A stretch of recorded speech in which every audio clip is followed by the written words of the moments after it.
जैसा कि आप सभी को ज्ञात होगा कि पिछले कुछ दिनों से मीडिया में सिवान की जो नई लगेज पॉलिसी आई है उसको फेल करने के षड्यंत्र का मुद्दा मीडिया में छाया हुआ है, जिसमें कि इस मामले में रिकांगपिओ इकाई के 2 परिचालकों को बर्खास्त कर दिया गया है और उक्त मामले में जो 2 परिचालक बर्खास्त हुए हैं वो परिचालक हम दोनों हैं। आज बड़े दुख के साथ, ना चाहते हुए भी मुझे मीडिया के सामने आना पड़ रहा है, क्योंकि अगर मैनेजमेंट मीडिया में इस तरह के आरोप हमारे ऊपर नहीं लगाता तो शायद हम भी मीडिया में नहीं आते। आपको पता ही होगा कि पिछले कुछ दिनों से मीडिया में HRTC की नई लगेज पॉलिसी जो कि आई है वह लागू हुई। उस दौरान निगम की छवि पर भी काफ़ी सवाल उठे और ऐसे कई मामले सामने आए जिससे निगम की आलोचना पूरे प्रदेश भर में हुई। हम भी इसी विषय को लेकर अपने व्हाट्सएप ग्रुप पर केवल अपने परिवार के सदस्यों के बीच यह चर्चा कर रहे थे, ना कि किसी ऐसे सार्वजनिक प्लेटफॉर्म पर इस बात को कर रहे थे कि जिससे जनता के बीच गलत संदेश जाता और निगम की छवि जिससे कि खराब हुई हो।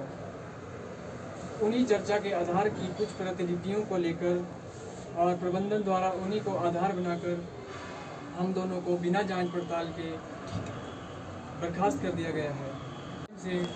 मैनेजमेंट से ये पूछना चाहते हैं कि अपने परिवार के बीच में चर्चा करना क्या, व्हाट्सएप ग्रुप में चर्चा करना क्या कोई जुर्म है? अगर यह जुर्म है तो एक कर्मचारी को बोलने का अधिकार कहाँ तक सीमित है? क्या भारत जैसे लोकतांत्रिक देश में एक कर्मचारी को बोलने का अधिकार नहीं है या अपनी बात रखने का अधिकार नहीं है? निगम प्रबंधन ने हमें आतंकवादी घोषित किया हुआ है। हमारा घर परिवार समाज में आना जाना बहुत मुश्किल हो चुका है, जबकि हमने इतना बड़ा कोई गुनाह नहीं किया है जिसकी सज़ा हमें इतनी बड़ी दी गई है। आप सभी के माध्यम से मैं हम तमाम कर्मचारी यूनियनों को भी ये पूछना चाहते हैं कि आपके सामने 2 परिवारों का गला घोंटा जा रहा है और फिर भी आप गहन निद्रा में सोए हुए हैं। ये लड़ाई केवल हमारी ही नहीं अपितु अंतिम पायदान पर खड़े उस हरेक कर्मचारी की है, जो कर्मचारी आप पर विश्वास जताते हैं और ये विश्वास करते हैं कि जब भी उनके साथ गलत होगा तो आप आगे आकर उन कर्मचारियों की आवाज़ बनेंगे।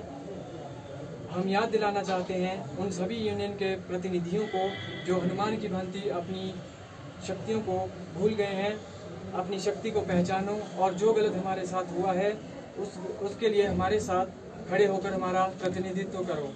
हमें हमारा हक मिलेगा और जो गलत कार्यवाही हमारे ऊपर इस मामले में हुई है उसमें हमें न्याय मिलेगा, जिसमें लिए गए निर्णय बिना किसी शर्त के वापस होंगे।